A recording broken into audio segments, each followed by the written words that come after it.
Hey guys, welcome back to the channel. Welcome to another video. We're going to be doing something a little bit different this season going forward, and it is called a Premier League Fallout show.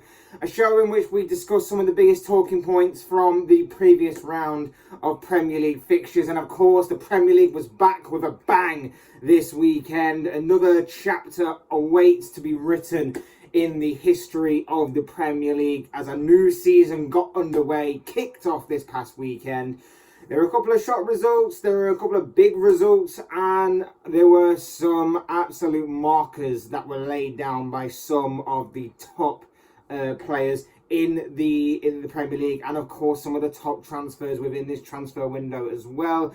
There was a lot to discuss, a lot of talking points that sprung up as the Premier League got underway yet again for a whole brand new season. We're going to be talking about some of their biggest talking points, some of the teams that are obviously in and around that kind of in and around that kind of discussion point. But before we get into all of that, I would like to remind you all to please like the video and also subscribe if you're new. Both things are always and be greatly appreciated.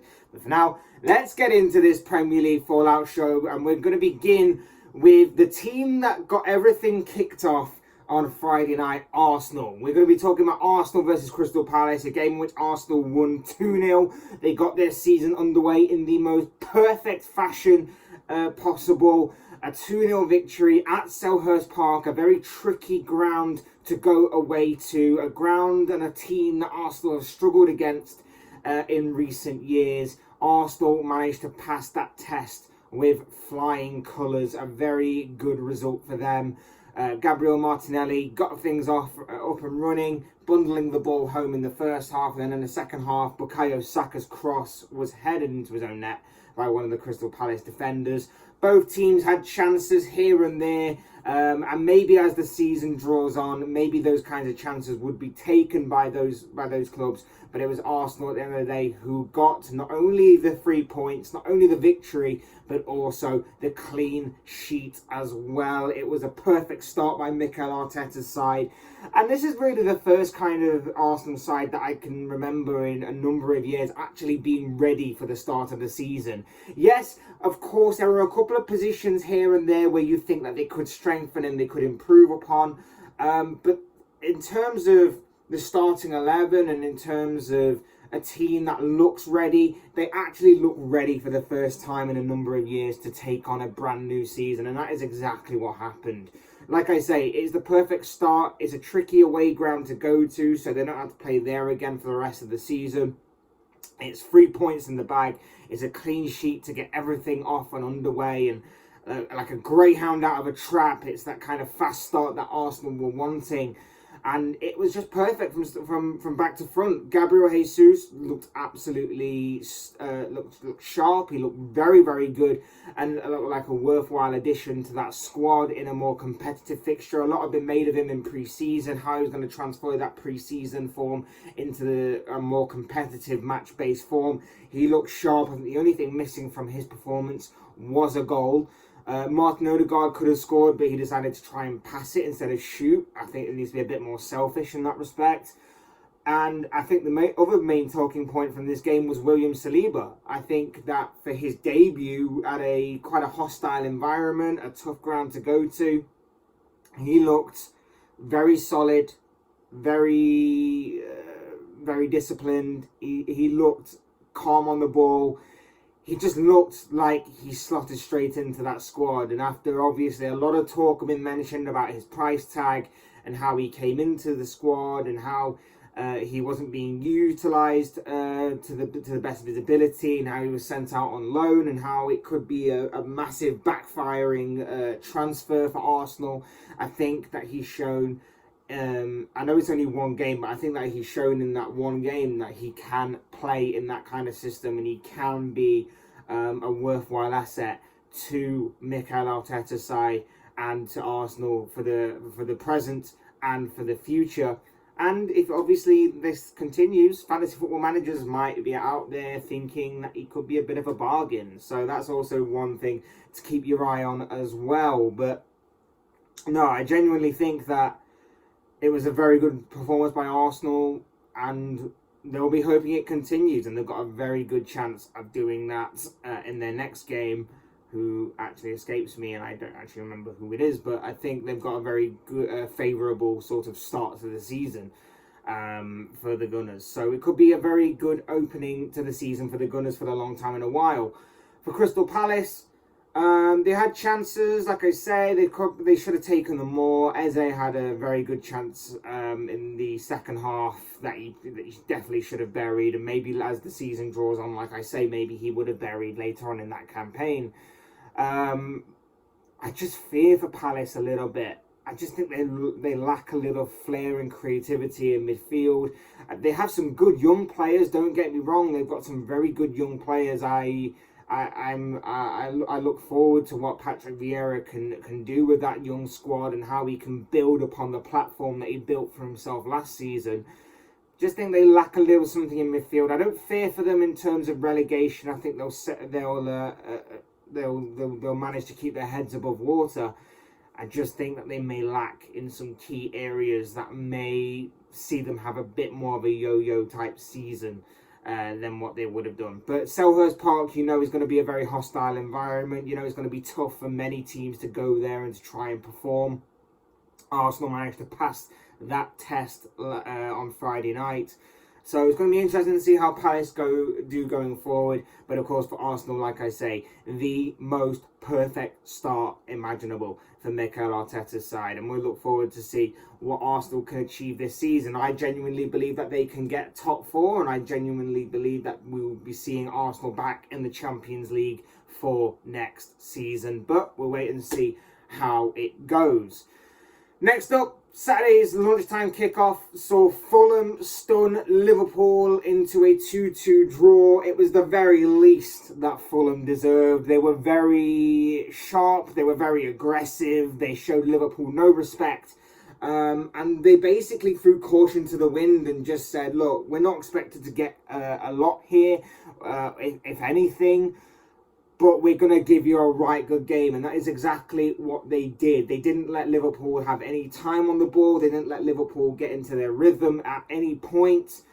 It was just a very disciplined and solid display by Fulham in which, I feel like they could be a bit annoyed that they didn't get more, to be honest. I know that there was obviously a period in the second half where Liverpool started to take control, and that control got away from them when the penalty was given.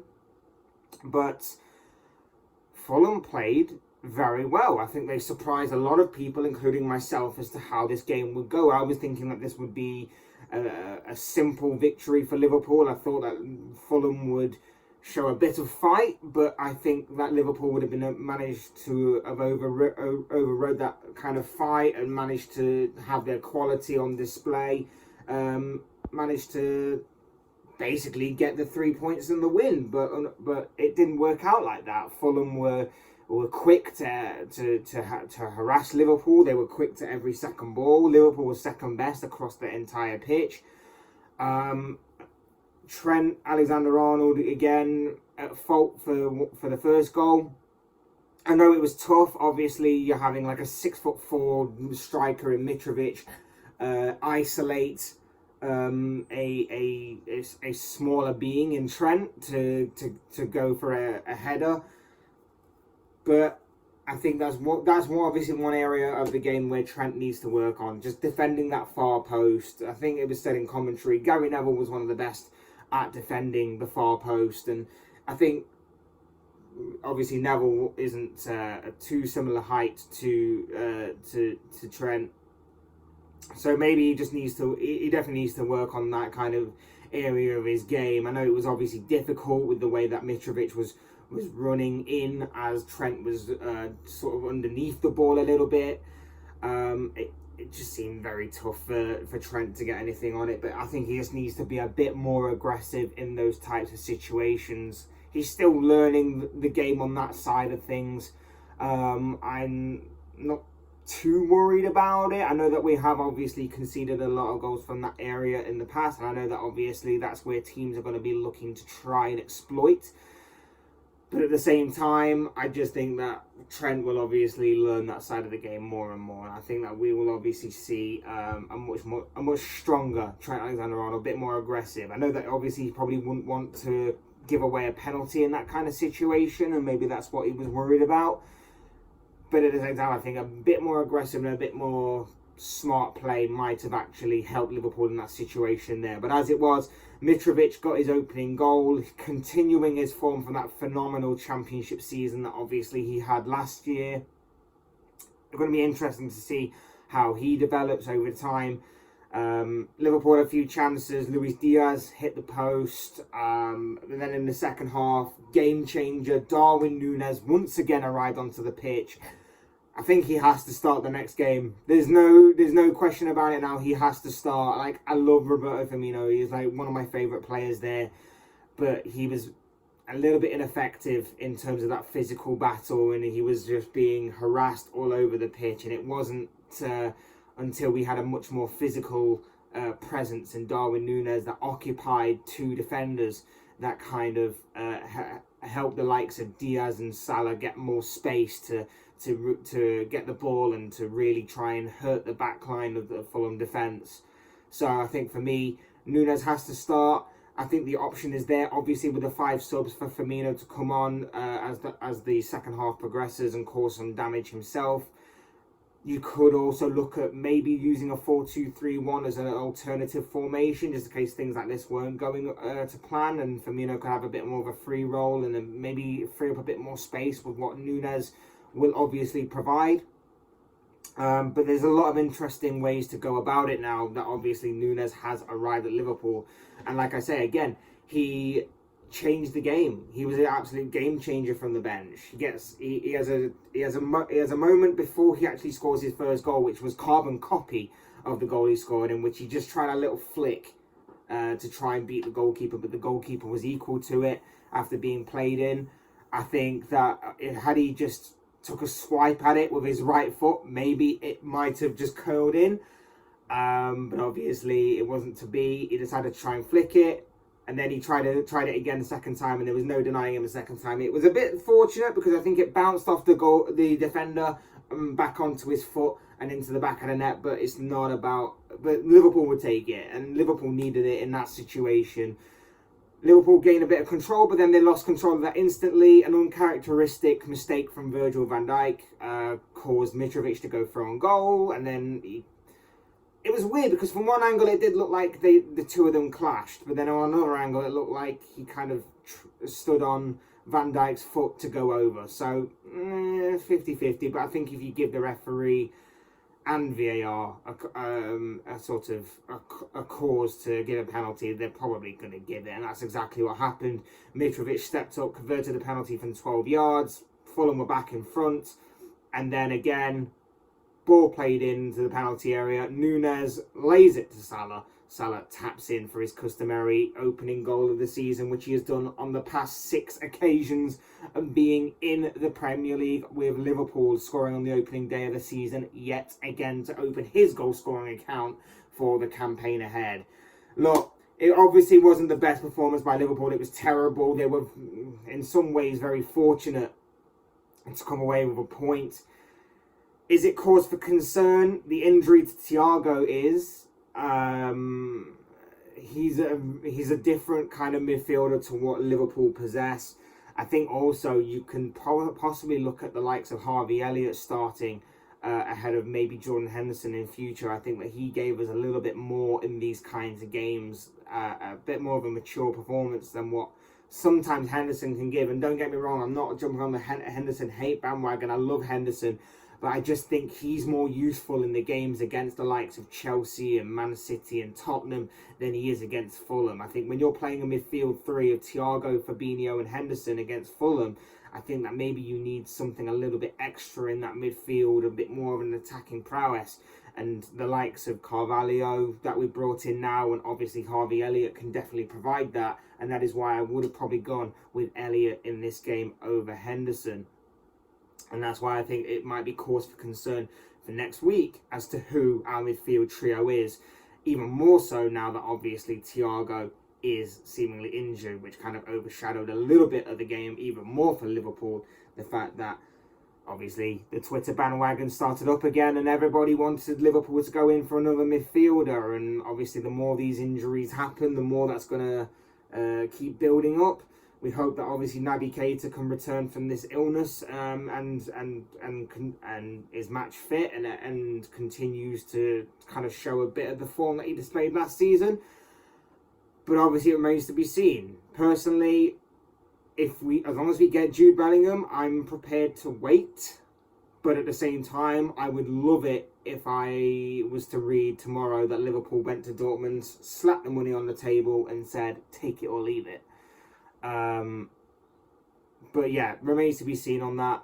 I think for Liverpool, it was a poor performance. It does happen from time to time. We know this. If they were to get their bad performance out of the way for the next several months, then having it at the opening day of the season is fine by me. They still got a point out of it nonetheless.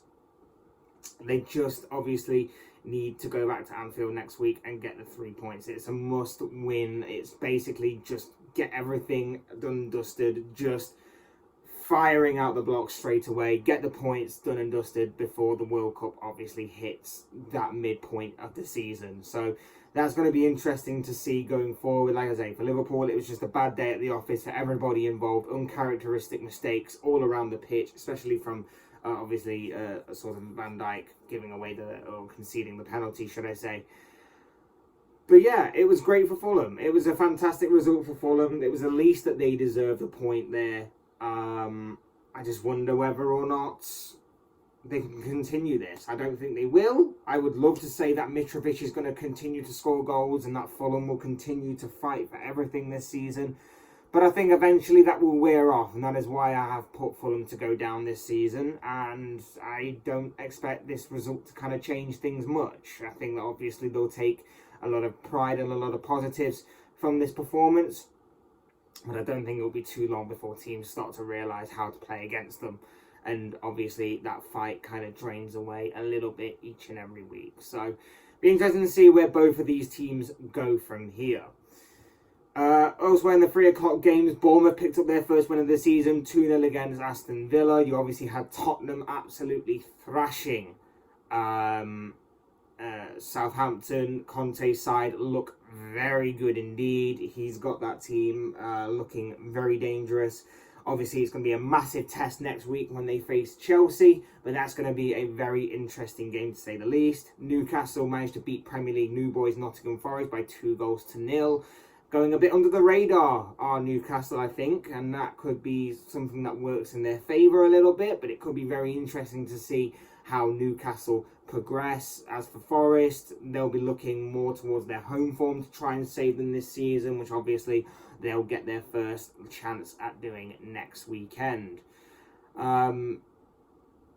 Couple of other games as well, but then the Saturday night game, Chelsea versus Everton, 1-0 victory by Chelsea. Not the most entirely convincing wins by Chelsea, but they got the job done. A Jorginho penalty was the difference maker on that night. For Everton, I feel like it could be a very long season for them, unfortunately for them.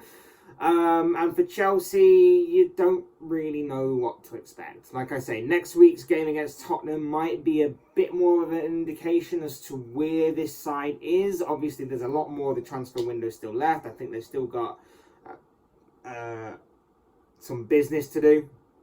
And I think they will get it done in some capacity, but it just depends on who they bring in, and it's going to be very interesting, especially with Arsenal laying down that marker on Friday night. Many people are seeing it as a fight between these two for that 4th spot, as the top 3 seem to be pretty much sewn up before this end of the season's even really started to take shape. So it's going to be interesting. But Chelsea get a clean sheet, 3 points, and a victory to obviously kick off their season. Sunday was very interesting. You had obviously the King Power Stadium a 4-goal thriller split evenly. Leicester went 2 goals up against Brentford, and Brentford managed to fight back to 2-2. You did wonder for a while if obviously Leicester were going to just beat Brentford and whether Brentford were going to suffer with that second season syndrome, but a late fight back kind of followed up from a bit last season. We had seen that Leicester had thrown away some good results from good winning positions before, and that happened again on Sunday in this kind of a capacity. Brentford will be interesting to watch again this season, whether they suffer with second season syndrome or not. Whilst I did say in my predictions that Leicester could be another underwhelming season for them. Obviously, they haven't done any transfer business. They are yet to do anything. They've got a squad that is seemingly going a bit stale as of last season. Be interesting to see how they develop this season. Then, on the other side, we had Manchester United taking on Brighton, and this was, as a rival fan, obviously, very funny to watch. It brightened up my weekend. Like I say, I can't lie, I was very angry and disappointed with the result between Liverpool and Fulham, obviously. But this brightened up my weekend a little bit. Seeing Brighton beat Manchester United, 2 quick-fire goals from Pascal Gross in the first half, an own goal in the second half by one of the Brighton players, I think it was McAllister, put Man United back into the game. And despite Man United looking a little bit more dangerous from set pieces, as you probably expect, they couldn't manage to find that equalising goal. And in the end, it was 2-1 to Brighton, and Brighton picked up the 3 points. A big win. A ground that Brighton are very not used to winning at all in Old Trafford, but a very good win to say the least. Graham Potter is such a good manager. He's like, you can't argue with it. He's such a good manager. That Brighton team are well drilled. They're well focused. They're well disciplined. They are a very, very good footballing side. You wonder if obviously they had a more clinical striker up front, that they could have actually scored more in that game. Danny Welbeck had a couple of chances, and I think Trossard hit the side netting on a couple of occasions. So you do wonder whether or not like a more consistent striker would actually help this Brighton squad. They are a very, very good squad, but sometimes lack a little bit more of a cutting edge. But yes, Graham Potter, very good manager, very good side. I did wonder whether or not the likes of Cucurella leaving and Basuma leaving would be big holes to fill in those kinds of positions. But so far, so good for Brighton. I know it's only one game again, but they seem to be a very good footballing squad with obviously a football intelligence sort of scouting system that obviously will look at them kind of positions and know what kind of players need to fill in those positions, because they seem to have backup and cover for everything. So it's a very, very good start to the season for Brighton. Be interesting to see if they can continue it and where they go from here. But of course it gets overshadowed because obviously they're playing Manchester United, and Manchester United are unfortunately a bigger club, and so they take most of the headlines for how poor they were. How, despite it being a new season, it was the same old Manchester United, same old flaws, same old problems and issues at the club. Not starting Ronaldo, again, overshadowed a lot about what was going on the pitch.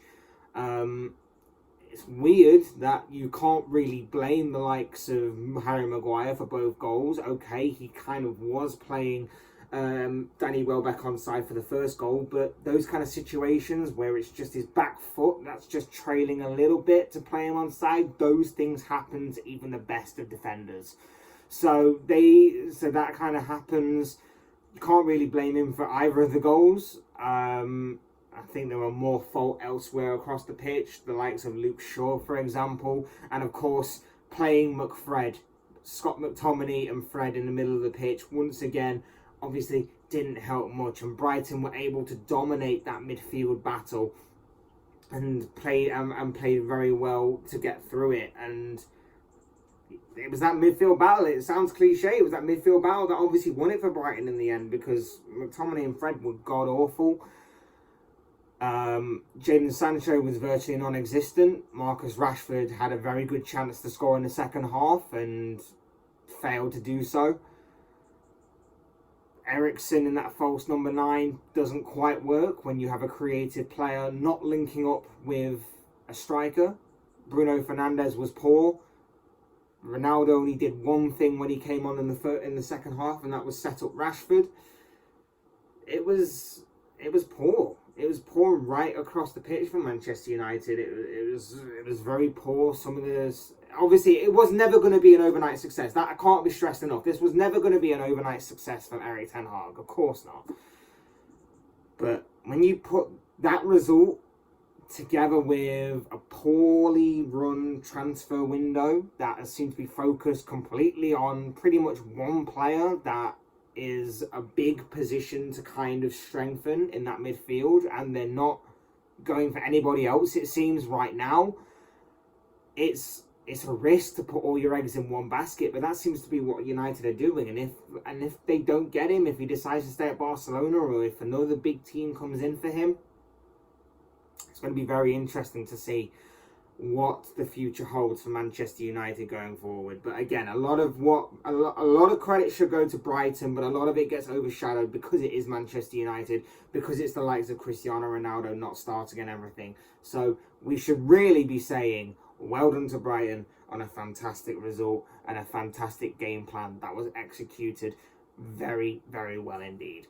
And finally, of course, Erling Haaland has arrived in the Premier League. Erling Haaland is here in the Premier League. He's made his presence known. He scored a brace in his opening game against West Ham.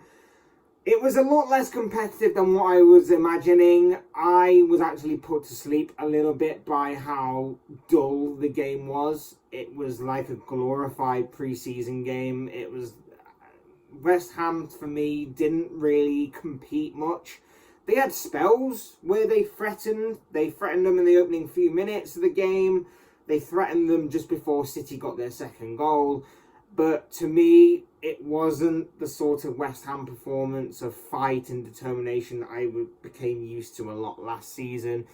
And I think City made it a little bit dull, in all honesty. Haaland, though, stole the show. Haaland completely stole the show. He wins the penalty. His explosive pace manages to take him away from defenders at ease. He rounds the goalkeeper. He gets fouled by the goalkeeper, and then he converts the penalty from 12 yards to open his goal scoring count for the season in the first half. Then in the second half, he again gets played through, and then he just finesses the ball into the corner, almost Thierry Henry-like, but just on his left foot instead of the usual right foot we were used to seeing from the Frenchman of Arsenal. Look, it's scary, this. It is honestly scary. Haaland is scary. He's a freak of nature. There's no way a guy built the way he is should be that explosive. He is explosive in the air. He's explosive with the ball at his feet. He's explosive running off the ball. He is just an explosive striker that over time is going to obviously get this understanding with the likes of Kevin De Bruyne, as was proof and evident in the second goal that he scored, that obviously he's going to get that understanding with De Bruyne, and he's just going to absolutely... He's just gonna absolutely score plenty of goals this season. He's a freak of nature, in an absolute phenomenal way. I'm kind of jealous that obviously City have got him. I would have loved to have seen what Klopp could have done with him at Liverpool and how he would play at Liverpool. But at the same time, we have Nunes, and I'm still happy with that. But at the same time, just seeing rivals for the Premier League reinforce their squad, strengthen their squad with an absolute phenomenal striker like Haaland.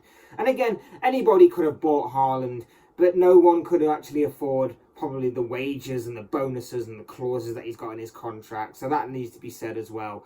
But at the same time, he is a freak.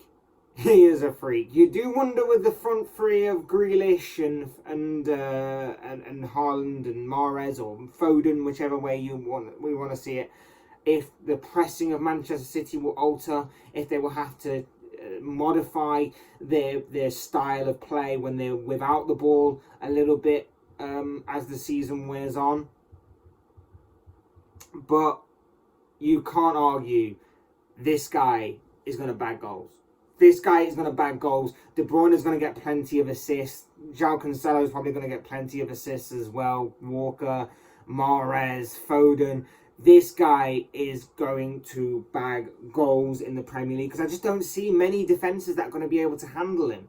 I don't see many defenders that are going to have the intelligence and the know-how, the capability, the strength, the physicality, the pace, anything of that nature that's going to be able to handle him a lot this season. Of course, he won't score in every game, of course not. It's very unlikely. Not impossible, just very unlikely. But City have got one hell of a player on their hands, and I'm scared for it. And we saw obviously against West Ham that he could have had a hat-trick. He opened his Borussia Dortmund career, the chapter in his career there, with a hat-trick, and it could have happened the same again with Manchester City had he obviously not been substituted or missed that chance just before he was. But it is scary. It is scary to think that City can just go out, pick Europe's best striker, and just drop him straight into their team. And it is pretty scary. And we just have to wait and see again how he progresses and how obviously he helps City to compete, not just in the Premier League, of course, but in the Champions League and other kind of domestic competitions as well. This brings an end to obviously the first episode of the Premier League Fallout show. I've obviously talked a lot about the Premier League games and some of the kind of talking points from those Premier League games that have come out. But of course, I always say these are just the thoughts, comments, opinions, predictions, whatever you want to call it, of this guy. I want to know what you guys think. What do you make of the opening weekend of the brand new Premier League season? What do you make of some of the teams that I've talked about in this, or some of the players that I've talked about in this? Well, how do you think their seasons will go? Also, did I miss anything? Were there any other kind of talking points that you want to kind of discuss? Leave everything that you want to talk about, your thoughts, your comments, opinions, predictions, whatever you want to call it, down below in the comment section, because I'm sure it'll make for interesting reading. Otherwise, hit the like button on the way up if you enjoy the video. Subscribe if you're new, want to see more content like this. Both things always and for me greatly appreciated. And as always, thank you all for watching and listening. I've been Fletch. This has been the debut episode of the Premier League Fallout show, and I will see you and speak with you all again soon in another video.